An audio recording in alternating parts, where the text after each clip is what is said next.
Olá, meu nome é Felipe Cavalcante e este é o podcast Além da Curva.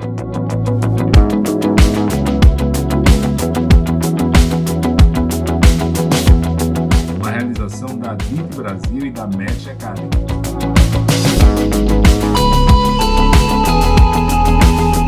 Aqui eu coloco em prática a minha paixão por difundir conhecimento e ajudar as pessoas e empresas. E você terá um encontro marcado com as lideranças e empreendedores que estão fazendo a diferença nos setores imobiliário e turístico do Brasil.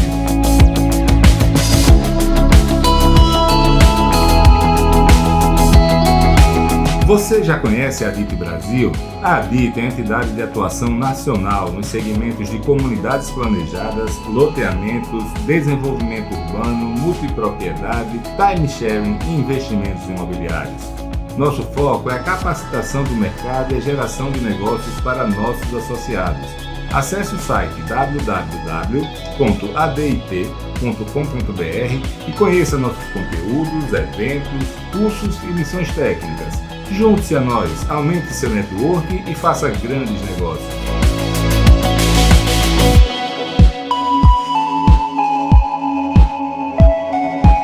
A Match traz para o Brasil um novo conceito de união entre conteúdo de qualidade e geração de negócios. Temos uma ampla gama de soluções para o fundo imobiliário, fruto de uma sólida rede de relacionamento com os principais gestores de recursos do Brasil.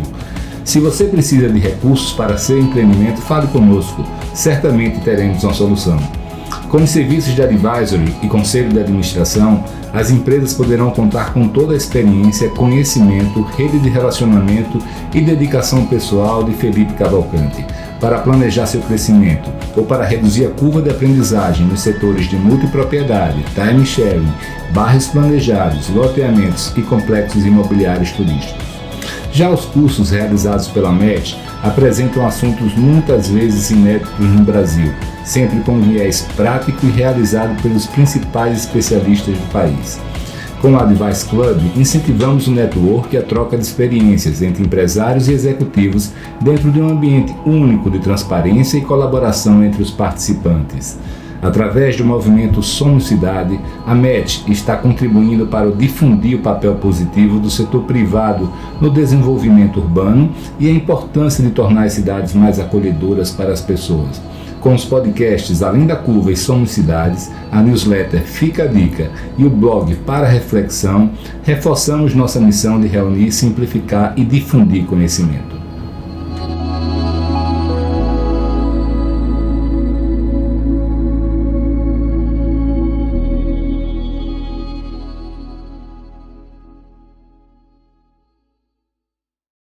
Olá, amigos, tudo bem? Aqui é Felipe Cavalcante com vocês mais uma vez e a gente hoje aqui vai ter outra aula aí sobre mercado de capitais e sua relação com o mercado imobiliário com meu amigo Nelson Campos. Eu não vou nem dizer de onde ele é, porque essa é uma das pautas aí do nosso papo, dessa uma mudança que ele fez recentemente.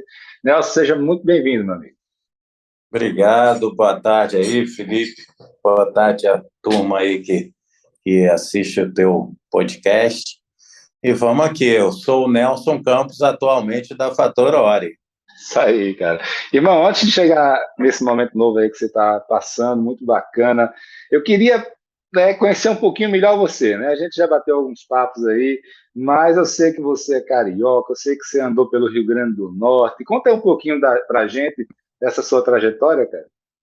Vamos embora. Então, na realidade, eu brinco aqui como uma boa gíria de carioca, comecei de calça curta, lá num antigo Banco Nacional, foi a minha escola. E o Banco Nacional me ensinou muita coisa, eu comecei a trabalhar em agência, fiquei algum tempo em agência, e entendendo, né, como funcionava uma gerência de agência de banco para depois atingir outro objetivo, que sempre foi trabalhar na área de mercado de capitais. Então, eu fiquei um ano trabalhando em agência do banco, conhecendo o produto e lá o dia a dia, até atendimento de fato, e depois fui para a mesa do banco. Então, eu fui cuidar lá, inicialmente, aprender, né? E naquela época era tudo junto, não havia segmentação. Nós estamos falando aí de 1983. E a gente começou a atender cliente como um todo. E aí você imagina o overnight, aquelas taxas de 80 maravilhosas. E a gente começou a fazer isso e em um ano, mais ou menos, o Banco Nacional começou a segmentar e eu trabalhar com grandes clientes e fundos, fundações. E fui ser o gerente geral dessa mesa, acho que bem jovem para a época, 23 anos. Para a época e para hoje também, viu? Para hoje também, pois é.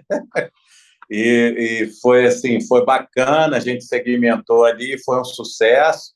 E isso, obviamente, me deu oportunidades em outras instituições. E aí eu, passado uns 5 anos, fui trabalhar no BMC, Banco BMC, também nisso, com renda fixa, distribuição, né? Eu tinha um relacionamento muito bom com esses clientes. E assim foi, e passei em algumas instituições financeiras, até que eu, em um dado momento, sempre gostei um pouco de empreender, e começou a internet lá atrás, né?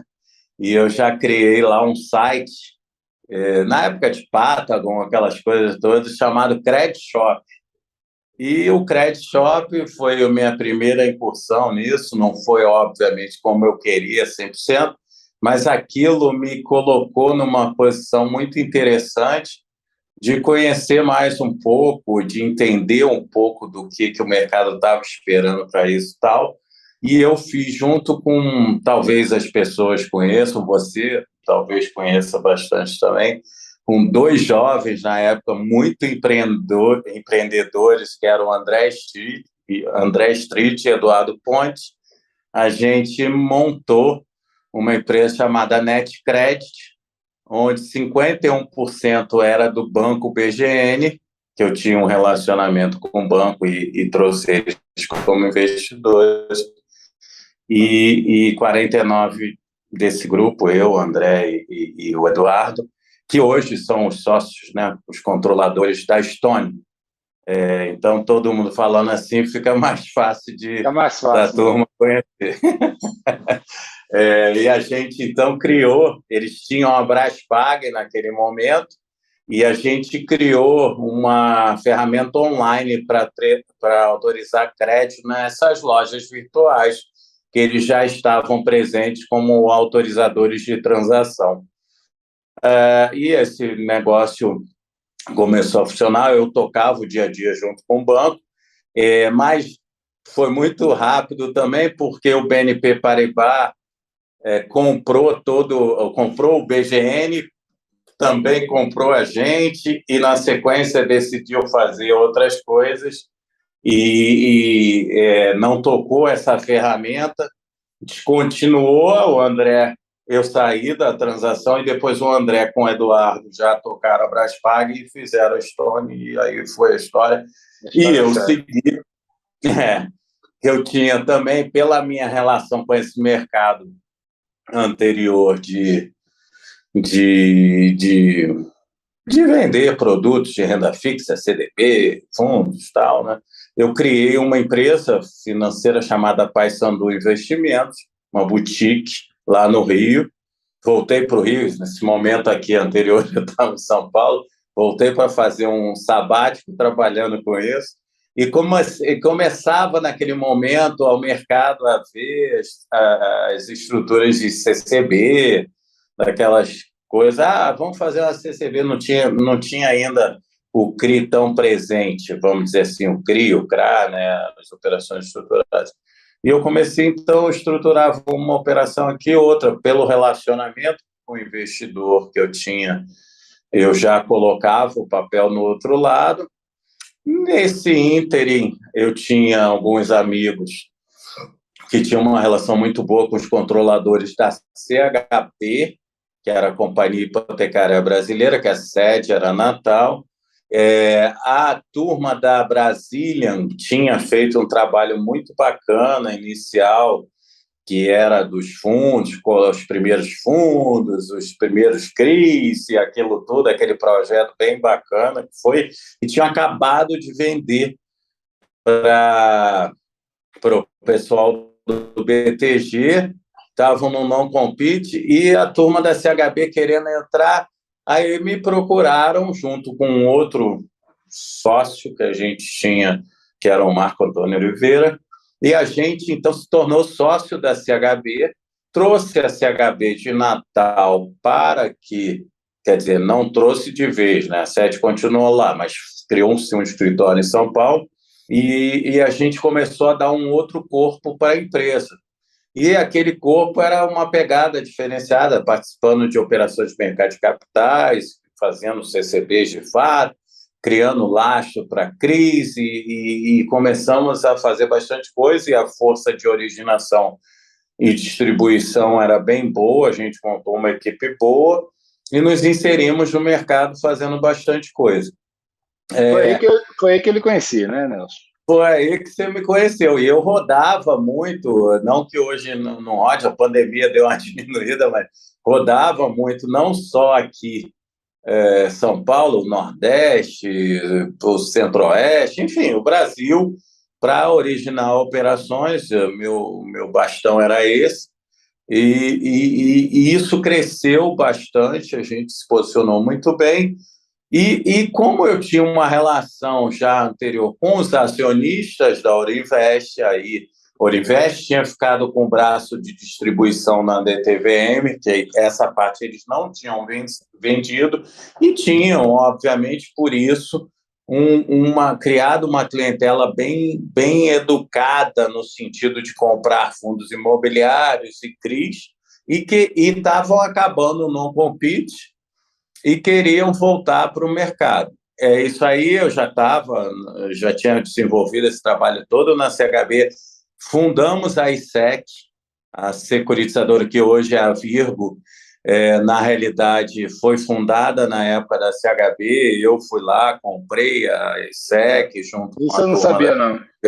Pois é, a gente comprou 70% dela, fundou ela de fato, que ela era uma securitizadora de prateleira, e começamos a tocar a operação da ISEC, fizemos bastante coisa. E aí, pela minha relação com o Orinvest, a gente começou a distribuir muito LCI na base da Orinvest e muito CRI também, por conta de ter essa relação lá.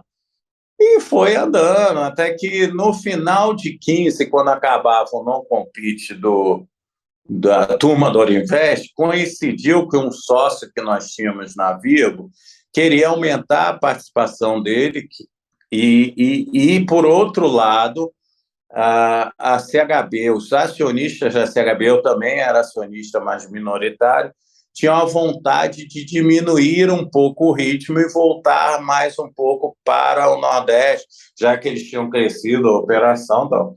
Aí a turma da Orinvest falou: Nelson, coincidência de fato.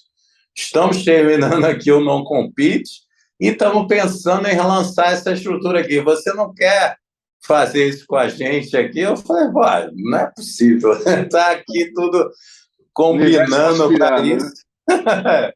Aí, de fato, eu saí da minha participação na ISEC, saí da minha participação na CHB naquele momento, e comecei junto com a Orinvest. Eu tinha uma participação relevante naquele momento como acionista e tocando o projeto que a Orinvest tinha de voltar para o mercado. Como é que a gente começou aquilo? Em 16, janeiro de 16, existia uma securitizadora no grupo que era Brasil Agrosec, era de agro, porque eles não tinham non-compete para o agro naquele momento, e aí mudamos a securitizadora, o nome dela para Orinvest Securitizadora, mudamos o objeto social para fazer CRIs também, e aí começamos ali. Na verdade, a gente começou a fazer essa modificação em janeiro, eu comecei de fato no início de março, E fizemos a primeira emissão, um CRA bem grande naquele momento ali, e na sequência CRI, bastante coisa, bastante CRI. Criamos um fundo, aí revivemos e reconstruímos a asset do grupo, né, da Aurinvest Asset, e fizemos o primeiro fundo imobiliário. Na verdade, chamamos a JPP para ser nossa sócia ali no fundo, na gestão desse fundo, por conta de que a gente entendia que eles tinham uma experiência interessante no middle para dar crédito, e a gente queria ter uma segunda opinião no crédito, já que a gente ia operar bastante coisa no middle de imobiliário. Convidamos, foi uma parceria show, a gente distribuiu na própria base do Aurinvest a primeira captação. Foi um fundo bem legal, o primeiro do caminho nosso, e CRI, a gente fez muita coisa por aí, e fomos crescendo, e aí o Rossano Nonino, que já tinha sido da casa, tinha ido para o GAV, aí o JP Morgan tinha comprado de volta a operação, e o Rossano estava lá, mas aí o JP resolveu descontinuar, ele ia se posicionar no mercado. Eu falei, não, vem para cá, eu e o Bruce. O Bruce é um sócio que tocou com a gente desde o início da operação, que era representante da holding dos controladores, e sentava conosco. E aí o Rossano então veio, e aí veio como head tocando a área de fundos. Antes já tinha havido o Daniel Ponsic, que tinha sido daqui, do Grupo Aurinvest, né? Daqui não, do Grupo Aurinvest, estava na XP, também retornou à casa, e a gente foi construindo uma coisa bem bacana e crescemos bem. E aí, no final, aí, eu acho que do ano passado, a gente já tinha uma frente boa de CRIs distribuídos, de fundos já dentro da Asset na nova gestão. Começamos também um movimento para o agro interessante, né? Além dos CRAs que a gente já fazia, a gente participou muito da criação dos FIAGROS. A gente que a gente sempre é low profile em algumas situações, e a gente não... Vocês são até demais. E você especialmente. A gente não, de fato, não apareceu, mas a gente, junto lá, quem interessava em Brasília, a gente deu muita opinião para construir a lei, e fizemos um primeiro FDIC do agro aqui, que se transformou na sequência em FIAGRO recebíveis. Depois fizemos um FIAGRO imobiliário também. Compramos 70%, e somos hoje controladores de uma fintech chamada Fator Innovation hoje, que faz crédito e origina créditos no agro, faz toda a esteira de crédito. Então, isso também nos apoiou bastante nessa toada aí, nessa caminhada para o agro. Então, são duas frentes que a gente hoje está olhando. Óbvio, a gente tem um caminho bem grande já bem andado no imobiliário, mas o agro está chegando aí. Você vê, né? A gente está aí. Quanto tempo você passou dando um pequeno resumo da sua carreira, né? Ou seja, porque cada tópico desse que a gente conversou, que você falou aí, você podia aprofundar bastante. Esse, né? É impressionante que deve ter de bagagem aí. Mas, cara, e hoje, qual é o momento? Né? Esse movimento da Aurinvest para o Fator? Então, aí, nesse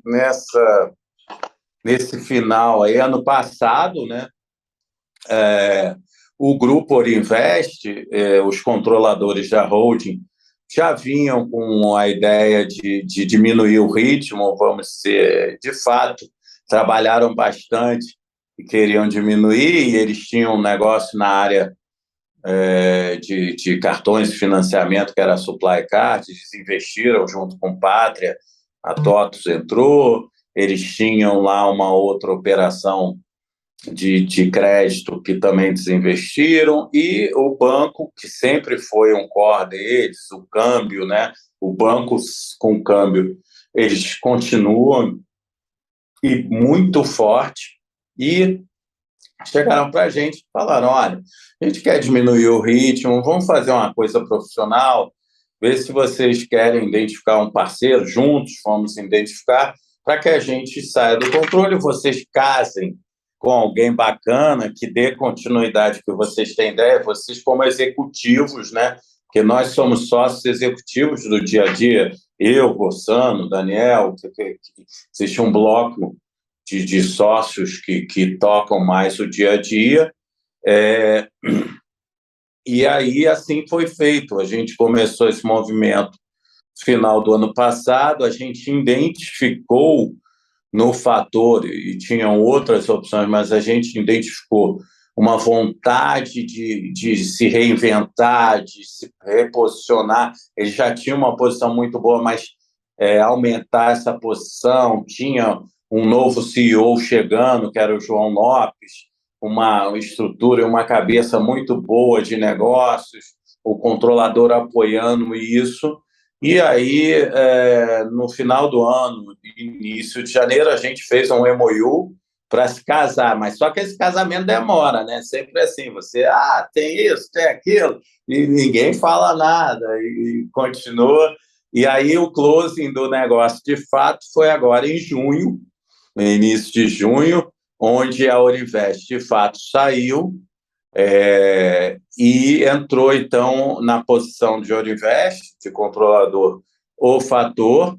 Os executivos continuam os mesmos, quem é tocando o dia a dia. Aliás, toda a equipe criou-se sem traumas, uma unidade de negócio. O nome passa a ser Fator Ori, que é Orinvest Real Estate, Fator Ori, com os mesmos objetivos, só que com uma tocada diferente. A gente tem a possibilidade de fazer outros produtos, a gente tem aqui outros fundos na casa, ou seja, a gente vai conseguir, de fato, ainda mais rápido, não que lá não conseguisse, mas de forma mais rápida, atender os nossos objetivos, e esperamos que os seus clientes também, porque eu sempre falo assim, a nossa razão de ser, a gente quando vai aprendendo com a vida, tendo um pouquinho mais de experiência, é o nosso cliente, e é o que todo mundo fala isso, e o cliente dos dois lados. Eu brinco assim, quem manda é o dinheiro, mas se não tiver do outro lado um outro bom cliente e um bom ativo, não funciona. E a gente aqui tem que estar para aproximar essas pontas e fazer isso dar certo do outro lado. Irmão, quais são hoje as principais teses de vocês, os principais segmentos de atuação? Onde é que o olho brilha mesmo da casa aí? Óbvio que o imobiliário sempre foi e vai ser ainda uma linha aqui de produtos que a gente vai privilegiar. Primeiro porque é uma operação que a gente conhece bastante, a gente é criativo no assunto, a gente consegue botar de pé muita coisa que, às vezes, tem gente que não consegue identificar formas de fazê-lo e a gente consegue. A gente tem uma estrutura muito boa aqui, com bons profissionais no Fator, na área de infraestrutura, de energia, de agro. De fato, a gente já tinha uma operação interessante, que eram os fundos que a gente tinha criado lá de agro, tanto de recebíveis quanto de que a gente chama o FEAGRO imobiliário, que é o que compra e olha CRA também, fora as estruturas que a gente já fazia. Isso a gente tem muito forte aqui, a gente está dando um embalo bem grande para isso. Então, eu acho que a casa hoje já se posiciona assim, atendendo a vários segmentos do empresariado aí, como eu falei, tanto infraestrutura, quanto energia, quanto imobiliário, quanto agro, que são coisas hoje que a turma demanda bastante capital, né? Você não tem tanto capital direcionado para isso aí. Cara, e a nossa turma aqui que está ouvindo é a turma do imobiliário, né? Dentro do imobiliário, cada um desses mundos são mundos distintos, com vários produtos dentro de cada um deles. E dentro do imobiliário, o que é que vocês gostam de fazer e o que é que vocês não fazem? Vamos lá. A gente faz Eu acho que quase tudo, né? E dentro do quase tudo, a gente gosta muito de fazer loteamento. Então, o que que a gente faz? Quando eu falo assim, a gente gosta de fazer. Eu faço desenvolvimento de loteamento, eu faço compra de carteira de loteamento. A gente tem fundo exclusivo aqui que compra CCI. Obviamente, para eu comprar a CCI, ela tem que estar com a F já, porque eu faço a compra de um título e faço até truceio, a depender do prazo e das características da operação. Então, mas, obviamente, para eu fazer truceio tem que estar a F. Então, eu posso fazer a operação, posso, às vezes não está 100% truceio, eu digo, a carteira tem 50 pau e dos 50, 20 está preparado para um truceio, o resto não, eu faço a operação e ele vai virando a chave à medida que vai virando, vai me cedendo, então eu faço parte hoje e já deixo um programa criado para isso. A gente tem o nosso plano empresário do loteamento que a gente fala, que é de fato a gente desenvolver e financiar toda a estrutura do loteamento. Eu faço para incorporadores, a gente faz muito um produto aqui que é show, que vende que nem pão quente, que é compra de unidades em final de fase de obra. Por exemplo, o empresário fez 80% da obra, uma incorporação normal, e tinha que ter um suplemento de obra para terminar, não teve esse suplemento por algum motivo, eu vou lá, compro 5, 6 unidades, com isso ele termina e faz o repasse. Eu compro, às vezes, unidades no início para atingir os 20%, 30%, para chegar e cumprir covenants ou objetivos que ele tem que fazer. Isso via um fundo. Eu não compro a unidade pronta por comprar. Não é, eu tenho um estoque de 100 unidades aqui, eu te vendo e acabou. Não.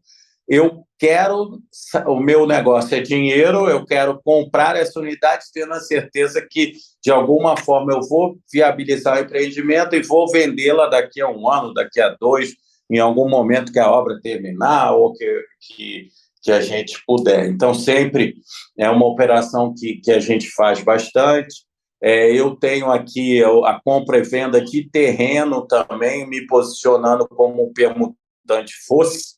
Então, eu faço os CCVs, pago à vista, e agora eu tenho que ter projeto, eu tenho que ter algumas questões de ambiental.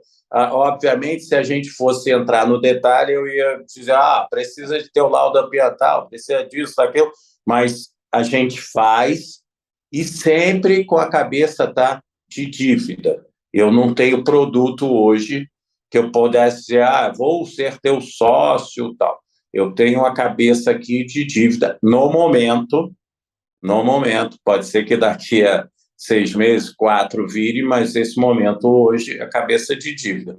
E aí faço essas instruções, essas estruturas dessa forma. Cara, nessa questão de permutante, né, de permuta, é para incorporação ou para loteamento também? E em que regiões? É só São Paulo, no resto do Brasil? Não. A gente tem algumas restrições, inclusive para compra de carteira. Eu não compro com município menor que 100 mil habitantes, tá? E assim eu olho mais ou menos no geral.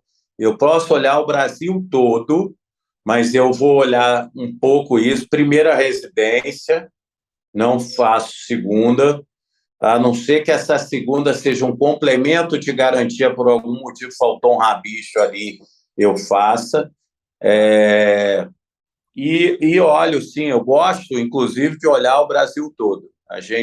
Quando falo a turma aqui, a equipe inteira, a instituição, entendeu? Ô, Nelson, me explica melhor aí essa questão da segunda residência, né? Todo o mercado de capitais, de maneira geral, não gosta, né? Qual é o racional por trás disso? Normalmente, se eu for falar em dívida, querendo ser mais simples possível, por uma linguagem para todo mundo entender, vamos dizer. Quando eu falo em dívida e garantia de segunda residência, normalmente, se você tiver um soluço na sua operação, no seu caixa, você vai deixar primeiro de pagar a parcela da sua segunda residência do que da primeira. Então, o risco ele é mais elevado na segunda. Não quer dizer até que eu não pudesse olhar com uma taxa diferenciada, mas no nosso caso específico, essa taxa seria tão grande que não faria sentido. Então, a gente se posiciona mais como fazendo primeira residência por conta disso. Ô, Nelson, eu trabalhei muito com segunda residência, né? Na minha experiência, que eu ouço de outras pessoas, é que, na verdade, quem compra a segunda residência já está num nível, num patamar que já se permite isso, já não é uma pessoa que está ali lutando aí para se estabelecer, né? E eu não tenho visto muito esses soluços chegarem e tanto problema de segunda residência. A minha pergunta é a seguinte: todo mundo que eu falo do mercado de capitais fala a mesma coisa, o risco é maior, porque se acontecer qualquer problema, é o primeiro que deixa de pagar. Isso aí, você já viu estudos ou casos, já teve casos na sua experiência de alguns amigos que isso aconteceu, ou isso é mais uma percepção, um preconceito, literalmente, assim, de que isso pode acontecer, que faz sentido que isso aconteça? Assim, como eu te falei, eu venho de banco de calça curta. E, assim, de calça curta no banco eu vi bastante isso acontecer, mas nas estruturas que eu fiz ao longo da minha vida, eu não vi acontecer até porque eu não aceitava. Então, talvez... Mas, sim, eu já vi dificuldade falando assim. Eu não tive eu diretamente, a minha equipe, mas outra equipe teve, e a dificuldade foi de recuperar este bem. Recuperar no sentido, primeiro, você tem um custo de tomar conta. A segunda residência, dependendo do que ela é, você está falando uma casa de praia em algum lugar, aí você tem um gasto maior para tomar conta, com segurança. E essas coisas, não é só o simples fato da pessoa deixar de pagar e te dar inadimplência. É o depois, é a manutenção desse BNDU, é até você fazer, entendeu? Então, isso, para evitar isto, a gente evita esse tipo de coisa, que nós não temos estrutura, entendeu? Perfeito, tranquilo. Só queria entender mesmo, tá? Curiosidade minha. Tá? E outra coisa é o seguinte: você falou do débito, né, e do equity. É muito raro, né, ter alguma casa que faça equity, né? Por que isso? Assim, não seria uma questão mais de mitigação de risco, né, sei lá, como é que eu diria? De perfil de alguém, mas que existe uma oportunidade tão grande no mercado para isso. Mas o que é que acontece? Assim, você está falando comigo, leigo, e com as pessoas leigas aqui. Por que é tão difícil encontrar casas que fazem equity? Eu acho que assim, a expectativa do investidor, normalmente, ela é, no Brasil, uma expectativa de curto prazo. Sendo super sincero, não tem, é muito difícil no Brasil você ter dinheiro de longo prazo. Então, a cultura nossa, ela é uma cultura de garantia real, né? Uma cultura de... Inclusive, você vê, o próprio produto o Home Equity, para ele decolar, ele demorou muito, porque a cultura do brasileiro para dar o imóvel dele em garantia, diferente das novas gerações que estão chegando, que já pensam um pouco diferente, não se apega tanto a um carro, anda de bicicleta, tal, é diferente. Então, isso no Brasil, eu vejo a minha percepção é um pouco diferente, porque eu tenho essa percepção da cultura, e eu lembro lá no meu passado, a gente tentando emplacar o Home Equity há anos atrás, e nunca vai, e o mercado, ele está indo, mas ainda culturalmente ele pedala, você não consegue, vou originar 100 milhões por mês. Não vai originar 100 milhões por mês, você vai originar o pepino, então, porque o home equity bom da cultura, putz, por que eu vou pagar de juros 6 se eu posso pagar um dano imóvel? Mas ainda a cultura do bem que a minha idade, a minha geração teve, dificulta ele de dar isso. E eu confesso que, na minha cabeça, sempre que eu ouço falar de home equity, eu digo, pô, é o cara que está desesperado, do desesperado, que não tem mais. Que o cara dá sua casa para. Não, tudo bem, se for um bem que não seja a sua casa, perfeito. Né? É um bem que está ali parado. Mas a sua casa para levantar grana, meu irmão, o cara tem que estar muito necessitado. Você vê, a cultura da nossa geração. Que agora, talvez o olhar do mais novo hoje fala assim, não, peraí, eu vou pagar, se eu quero pagar, que é a cultura da hipoteca e tal, mas se eu quero pagar, eu dou o imóvel. Mas é que, assim, a gente já passou por uma economia tão estável, né? Fica com medo de disparar os juros, de depois você não conseguir pagar, perder sua casa, que aí fica... a sua segurança ali que você tem. Exato. E aí, quando a gente olha para o outro lado, é um pouco disso também. É olhar com esse olhar, entendeu? De, poxa, por que, né? Que eu acho que é cultura nossa mesmo, não tem muito jeito. Perfeito. Cara, você falou aí logo no começo, em alguma fase alguma sua aí, que alguém chegou com uma experiência de middle, né? E vocês iriam atuar muito em middle do imobiliário. Explica para a gente assim, como é o perfil dessas empresas de middle, do imobiliário especificamente, né? Que você tem atuado. Explica para a turma o que é o middle, explica qual é a diferença dela para as grandes, para as pequenas e as dificuldades que você tem. E também por que você gosta de trabalhar nesse segmento. Então, quando a gente fala, primeiro é a cultura, né? Normalmente eu lembro que toda a DIT que tinha, que eu sempre fui muito lá, e todo GRI, enfim, qualquer evento que se tivesse, fosse falar de imobiliário, o pessoal fala, as empresas, as loteadoras não estão preparadas, a loteadora não tem contabilidade, a loteadora não cuida do recebível, e de fato, quando você vai falar de loteadora, a maioria não se preparou, né? Precisava, e ainda muitas delas precisam de ter uma governança melhor, tal. E aí também eu vou para as incorporadoras, muitas nasceram dentro de casa, a família pegava e construía ali 2, 5, 10, 20, 30 casinhas, isso foi aumentando e virou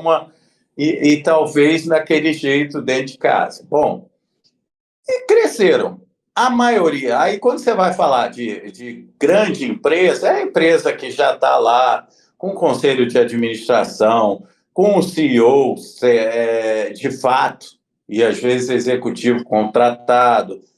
Tem o tal do balanço auditado, né, que tanto todo mundo quer.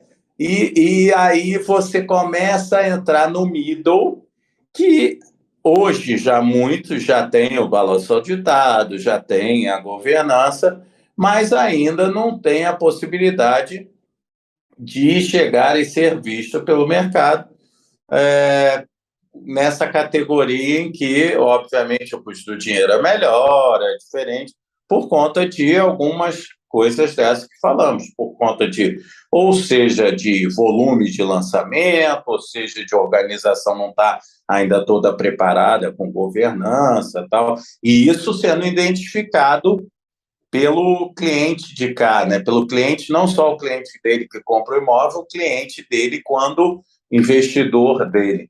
Então, o middle, por que a gente gosta do middle? Primeiro, que a gente casa com o middle, a gente tem que entender o negócio.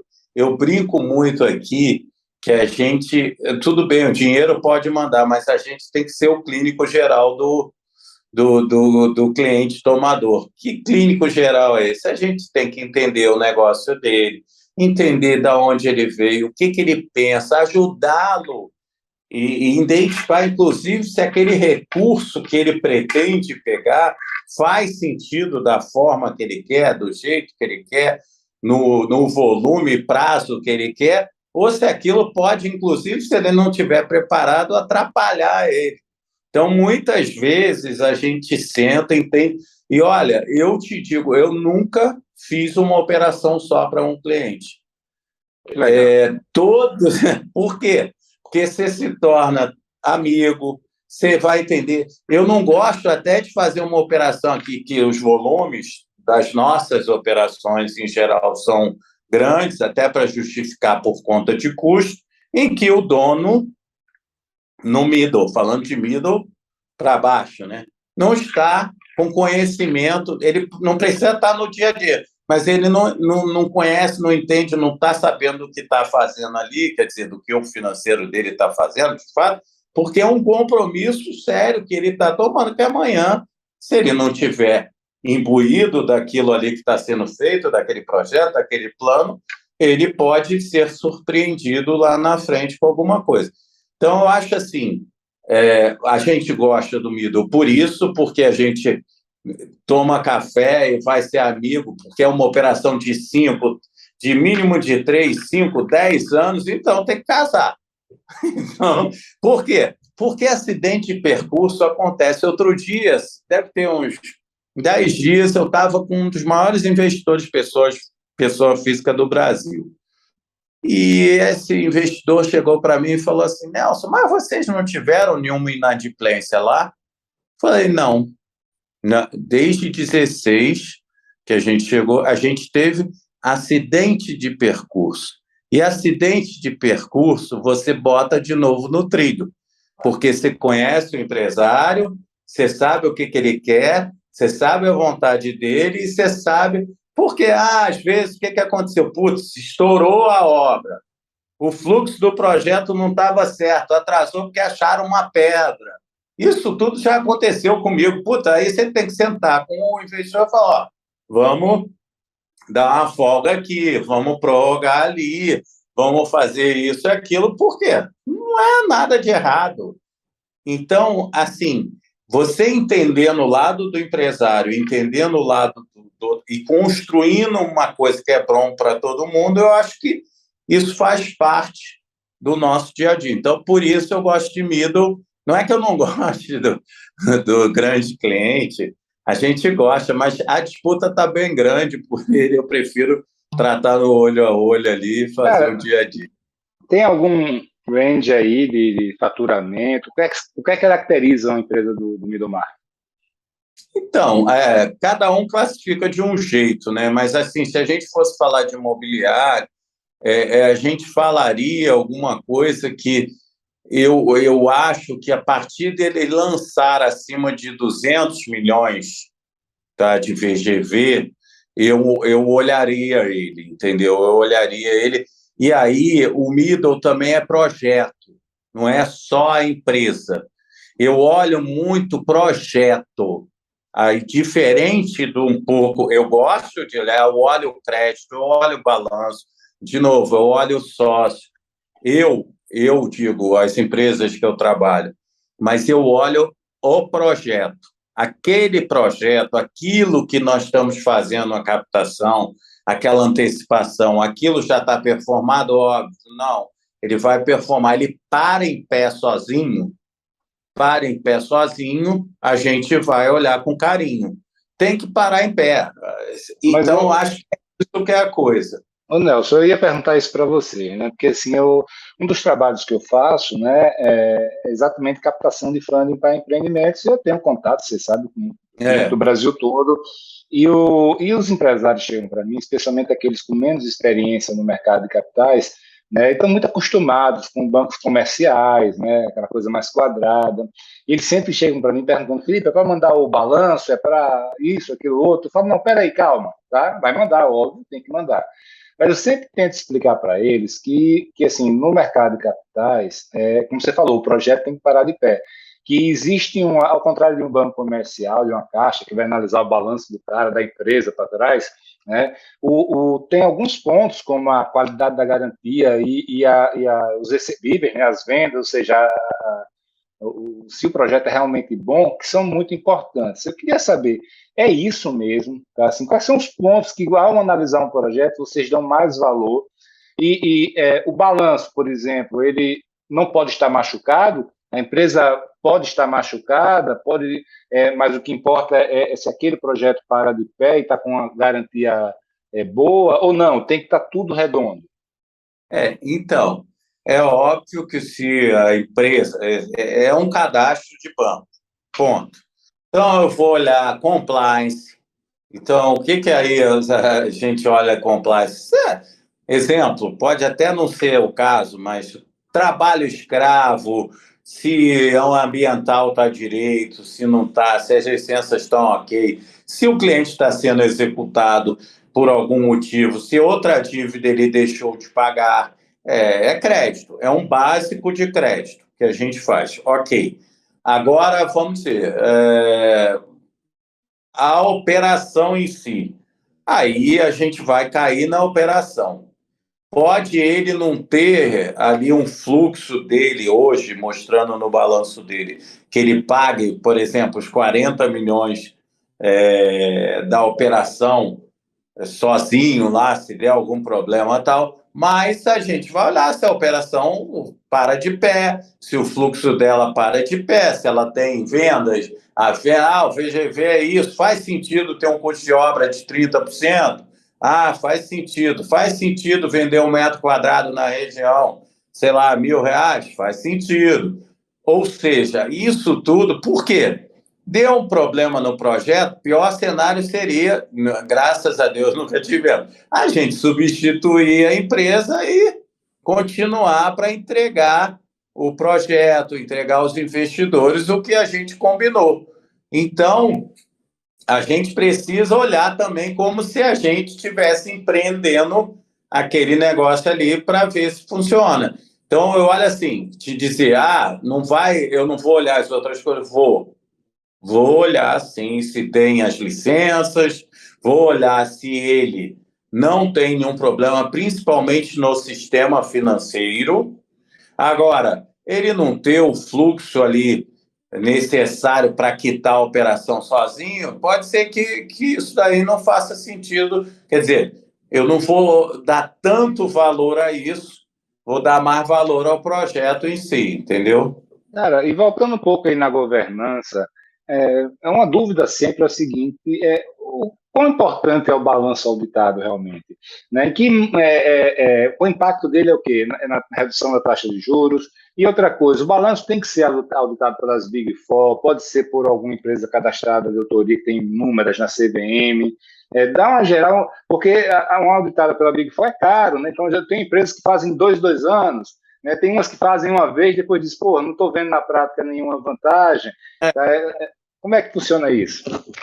Não, eu acho que não fazer em Big Four, para gente que está no middle, principalmente no middle, não faz tanta diferença. Quer dizer, eu prefiro, mas não vai ser por isso que a gente não vai olhar, porque, de fato, se tiver lá cadastrada na CVM, tudo bacaninha, a gente vai topar. Ponto. Isso é um ponto um. Óbvio que a gente, a depender do tamanho da empresa, a gente vai achar que ela já poderia, de fato, se ela não tivesse, ter lá uma de uma linha um pouco mais reduzida, mas sem ser a Big Four. E a gente, talvez, se ela continue, ela é muito grande já para o que é, e está continuando com uma empresa que ninguém conhece, a gente fala, mas por quê? Se ela não quer acessar um dinheiro mais barato, ela tentar isso, ou até se a gente entende que não, putz, o cara está mal orientado, ser o clínico geral dele para fazer o negócio funcionar direito. E a gente gosta, sim, de empresa auditada porque subentende-se que quando ela está auditada, não é que ela não faça ou faça nada errado, é que simplesmente ela já está na trilha de fazer a governança funcionar, porque ela tem que se preparar para entregar documentos para o auditor, então ela está organizada e aí fazer a gestão daqueles recebíveis, vamos supor, do loteamento, essas coisas todas, ele vai querer estar com isso tudo, porque uma coisa é cadeia da outra. Então, normalmente a gente coloca, mas às vezes, se a gente chega num cliente, identifica que ele ainda não está lá, mas que ele quer chegar, e a gente junto vai construir isso, a gente entra. A gente entra, orienta e, óbvio, coloca para ele, vamos fazer, ó, o teu passo é isso, vamos começar aqui, daqui a 6 meses você vai estar com primeira auditoria, vai se preparar, né, para aquele caminho que ele tem que seguir, porque eu sempre falo isso para ele, não é bom para mim só não, você vai fazer a operação comigo hoje, mas ano que vem você pode querer fazer com outro, e se Deus quiser você vai crescer, e aí você está preparado para o mercado. Deixa eu fazer uma pergunta para você, Nelson, sobre uma coisa que eu estou muito interessado no momento, né, que é a parte de tijolo e papel, né? Você também tem a ACTI, que faz a gestão dos fundos, né? E como é que está isso, cara? Os fundos de papel têm surfado a onda já há alguns anos, né? Essa onda vai continuar com essa redução de juros? Como é que está essa situação e como é que vocês estão se posicionando aí dentro? É hora de pisar no acelerador em que direção? Então, óbvio, quem toca a gestão desses produtos é a Asset, né? Mas a gente, não só a nossa Asset, mas como o mercado está vendo e como eu vejo aqui a estrutura, até que eu sou cotista também, então eu vejo assim, a posição nossa é o seguinte, a gente deve ter uma carteira hoje nos fundos de papel, que eu vou te dizer que 60% em GPM, PCA e a diferença em CDI, qualquer movimento para você fazer na carteira. Então, quando o movimento de taxa de juros começou, todo mundo queria se posicionar em CDI, mas você não muda essa carteira tão rápido, né? Você tem um movimento que você vai fazendo, e hoje a gente tem mais ou menos essa posição, e a gente já acha que, de fato, segundo semestre do ano que vem, isso pode mudar, né? A gente ter uma mudança da taxa, começar a recuar, obviamente, se nada for muito diferente na economia, né? Mas a gente acredita nisso, e acreditando nisso, a gente já se prepara. Primeiro, ainda continua colocando papel em CDI dentro das nossas carteiras, mas a gente já começa a ter uma estruturação de qualquer papel, ou se você vai comprar do secundário é mais fácil, mas se você vai estruturar uma operação, ela demora de 60 a 90 dias para ficar de pé. E aí a gente já está começando a olhar de novo com os olhos para frente. E olhos para frente é casar o que a gente tem. Então, na verdade, quando eu vou para um loteador, quando eu vou para uma carteira, eu vou normalmente em PCA, hoje a maioria é PCA, e eu quero deixar isso casadinho dentro da estrutura que eu tenho aqui.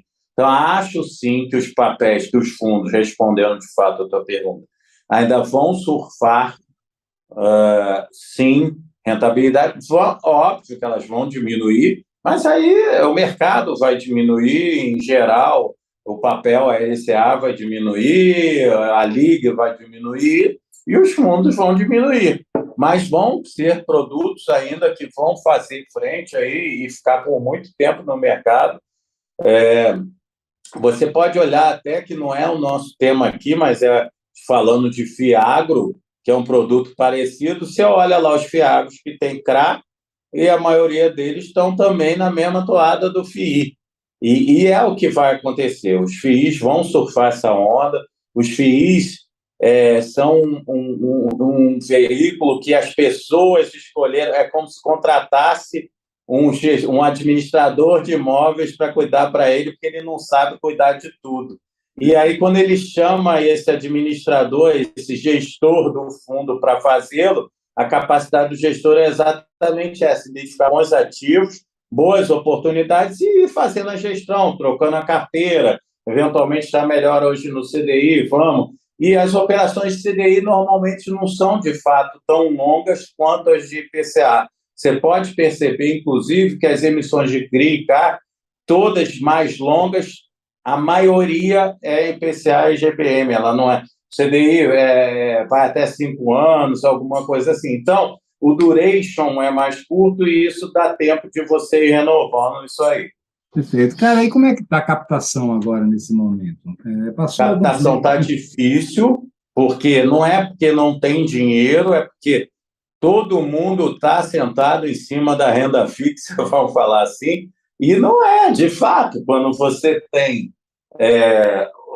um título público, você tem uma LCA, uma operação, e que te dá um conforto um pouco maior, sem oscilação, sem susto, e você está surfando essa onda, você vai fazê-lo. Óbvio que ninguém ganha dinheiro, né? Aquela máxima, né? Putz, se eu pudesse acertar todos, eu acertaria. Então, eu poderia sair comprando, e quem pode e gosta e quer correr um pouco desse risco, comprar muito fundo imobiliário que tem descontado. Nossa, claro que às vezes até já passou o tempo de alguns, mas você teve e que já está apreciando cota agora, que já está voltando, porque só para fazer, de repente, aquele imóvel, você não consegue construir. Então, ali vai voltar, entendeu? Vai voltar em algum momento. Agora, você tem que ter, estômago para ir para isso.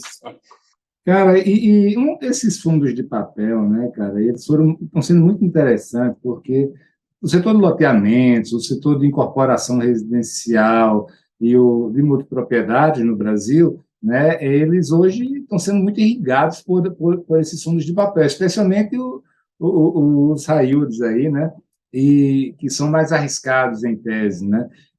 Como é que você vê o futuro disso? Você acha que os incorporadores, loteadores brasileiros, podem até não saber disso hoje, mas foi criado nos últimos 4, 5 anos uma enorme fonte de funding para eles, tá? Como é que vai esse movimento, como é que você vê ele para o futuro, nos próximos 5, 10 anos? Ele tende a ficar do tamanho que está hoje, vai crescer muito, vai se capilarizar mais, vai se flexibilizar mais? Como é que você vê isso aí? Eu vejo que vai se capilarizar mais.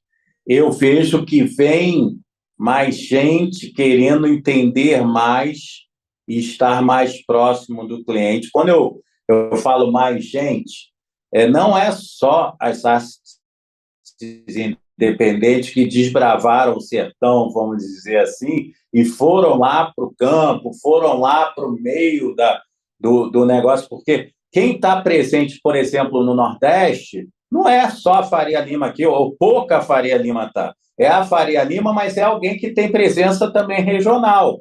Esse cara põe o pé lá e vai. Aí as pessoas viram que a briga aqui na Faria Lima é um pouco maior e começaram a ir mais ainda as assets independentes.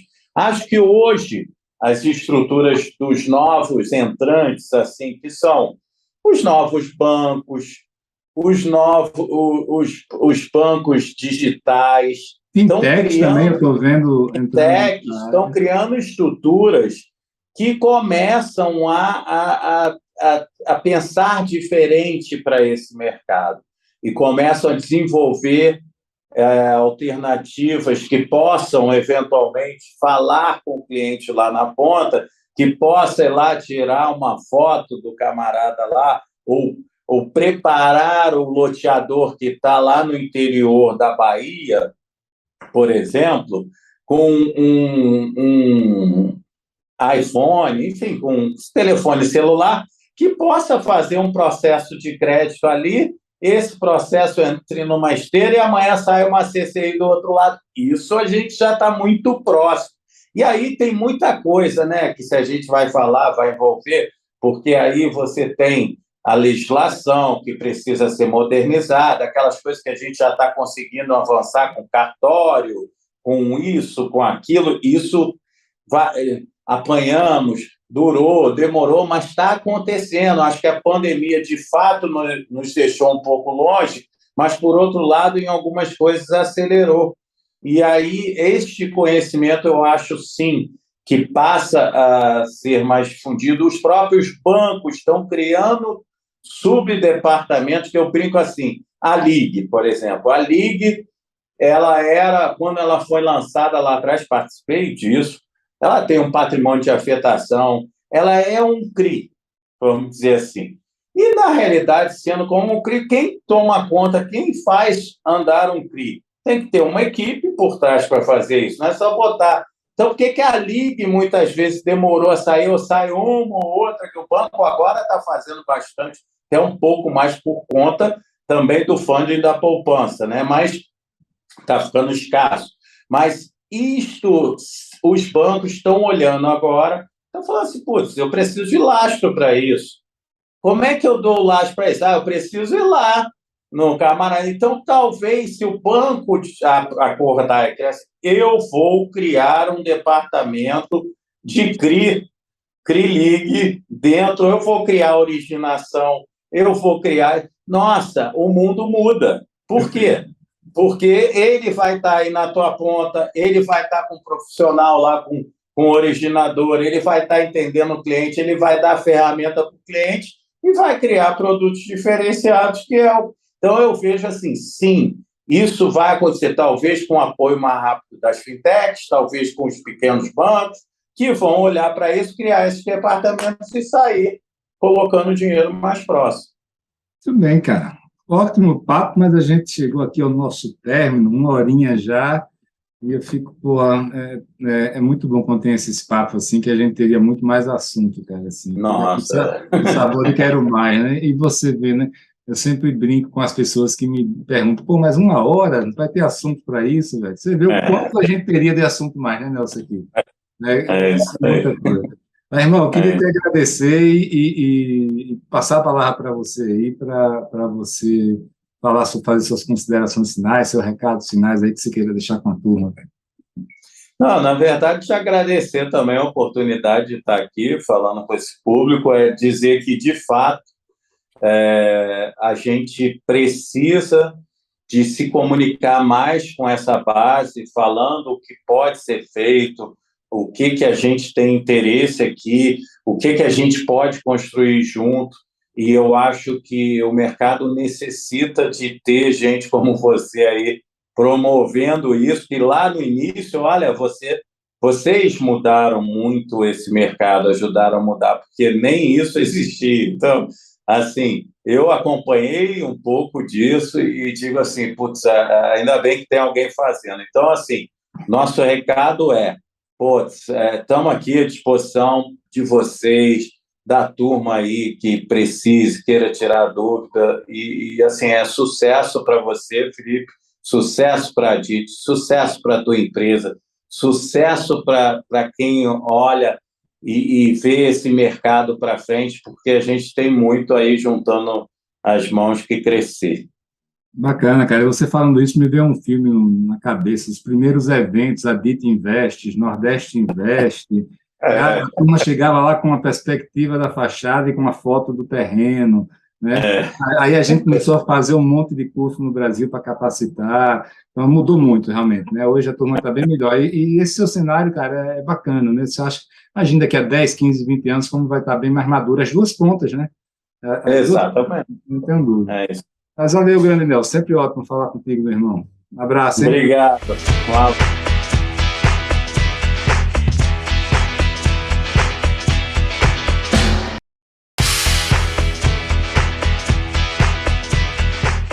Pois é, amigos. Termina aqui mais um podcast Além da Curva.